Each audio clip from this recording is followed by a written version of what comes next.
प्रयागराज के माघ मेले में स्वामी अविमुक्तेश्वरानंद और मेला प्रशासन के बीच विवाद थमने का नाम नहीं ले रहा है। मेला प्रशासन ने आज उन्हें एक और नोटिस भेजा है जिसमें उनसे उनके भूमि आवंटन को रद्द करने और उनको आजीवन मेले में प्रतिबंधित करने की बात कही गई है। वहीं अविमुक्तेश्वरानंद ने इसका जवाब दिया है और कहा है कि उनके ऊपर लगे सारे आरोप निराधार हैं। हम इस वक्त माघ मेले में ही मौजूद हैं और हमारे साथ कुछ लोग हैं, उनसे बात करेंगे और समझेंगे कि आखिर इस पूरे विवाद में जिस तरह से उनका पक्ष भी सामने आया है, किस तरह से देख रही हैं। भाई ये वाला जो मुद्दा उठ रहा है कि उनके साथ अब प्रशासन क्या कर रहा है क्या नहीं कर रहा है वो बात है, लेकिन प्रशासन से विरोध लेना भी अच्छी बात नहीं है, क्योंकि जो भी ये चीज़ें होती हैं वो सरकार की प्रक्रिया होती है और जो सरकार करती है तो प्रशासन तो उन्हीं के अंडर में होता है ना। और इतना विरोध बढ़ाने का कोई बहुत औचित्य नहीं है। कोई भी चीज़ शांति से, उस सुलह से और कायदे से अगर निपट जाता ज़्यादा अच्छा होता है, क्योंकि ये विवाद जो जितना बढ़ता चला जाता है ये हमारे सनातन में इतना इसका बुरा संदेश आ जाता है। तो वो इसमें ऐसी बातें, ऐसी स्थिति न फैलाई जाए कि जो यहाँ से ये माघ मेले में आते हैं लोग, श्रद्धालु लोग आते हैं, इतनी भीड़ इकट्ठा होती है, कितना श्रद्धा भक्ति से लोग इकट्ठे होते हैं, तो ये चीज़ें जो इकट्ठा हो रही हैं विरोध की, विद्रोह की, तो ऐसी स्थिति आपस में नहीं होनी चाहिए। अब बैठ के एक दूसरे को आपस में एक समझौते से सुलह करना चाहिए, क्यों इसका मतलब गलत प्रचार प्रसार हो रहा है, तो ऐसे भ्रामक स्थिति नहीं पैदा होनी चाहिए। पद की गरिमा बना के रखना चाहिए, आपको क्या लग रहा है? नहीं, सही है कि पद की गरिमा बना के रखना चाहिए, लेकिन इसका दूसरा फैक्टर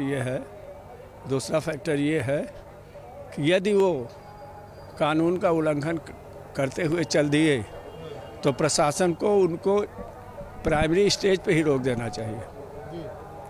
यहाँ पर प्रशासन की लाइकनेस है। आप ये कह रहे हैं जब शिविर से निकले थे वहीं रोक देना चाहिए। और हम चूँकि धर्म को मानने वाले व्यक्ति हैं, इसलिए हम शंकराचार्य पर कोई टिप्पणी नहीं कर सकते। आपको क्या लगता है पूरे विवाद को किस तरह से देख रहे हैं? शंकराचार्य जो है हिंदू धर्म के सबसे बड़े धर्म ध्वजा के रूप में स्तंभ हैं। उनके द्वारा जो उनकी जो पद की गरिमा है वो सबसे ऊपर है अपने सनातन हिंदू धर्म में, और उनको इस तरह से रोका गया वो तो उचित नहीं था। लेकिन उन्होंने भी जो उसके बाद का जो कार्यक्रम किया वो हम उनसे, मेरा आग्रह है कि वो स्वयं अपने पद की मर्यादा को समझें और लाखों हिंदुओं के हित में अपना जो अनशन है उसको ख़त्म करें। और क्या कहते हैं, जिससे गलत संदेश देश विदेश, मतलब हिंदू धर्म का बड़ा व्यापक वो रहा है आदिकाल से, सनातन जो कहा गया जिसका कभी अंत न हो, और उसके जो धर्म ध्वजवाहक ऐसा वो करेंगे। और थोड़ा प्रशासन को भी इसमें थोड़ा लचीला रुख अपनाना चाहिए। जो बार बार नोटिस दे रहे हैं, नोटिस का जो बिंदु है वो तो न्यायालय तय करेगा। प्रशासन अगर गैर कानूनी है तो उसको इनिशियल स्टेज पे रोकना चाहिए था उनको जो है। आपको क्या लगता है पूरे विवाद?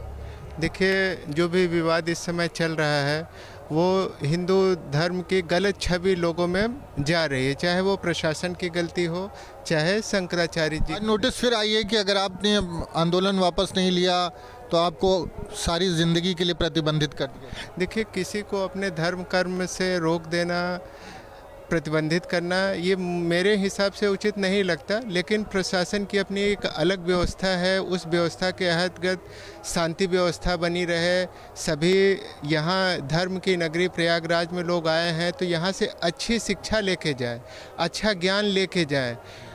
हमारी तो इच्छा यही है कि इसका बीच का रास्ता निकाला जाए, और जहाँ कि आपको प्रतिबंधित किया जाएगा तो ये न्याय व्यवस्था की है, प्रशासन इसमें कुछ नहीं कर सकता। अगर नियम कानूनों का ठीक ढंग से पालन नहीं किया गया है तो उस हिसाब से न्यायालय अगर कहता है कि नहीं, इनको प्रतिबंधित किया जाएगा, क्योंकि देश सर्वोपरि होता है।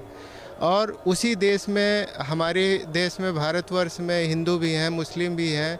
अगर सभी धर्म का सही से प्रचार करेंगे, सही जाएंगे, तो शंकराचार्य हिंदू धर्म के लिए बहुत बड़ी पोस्ट होती है, जिसके एक अपनी गरिमा होती है।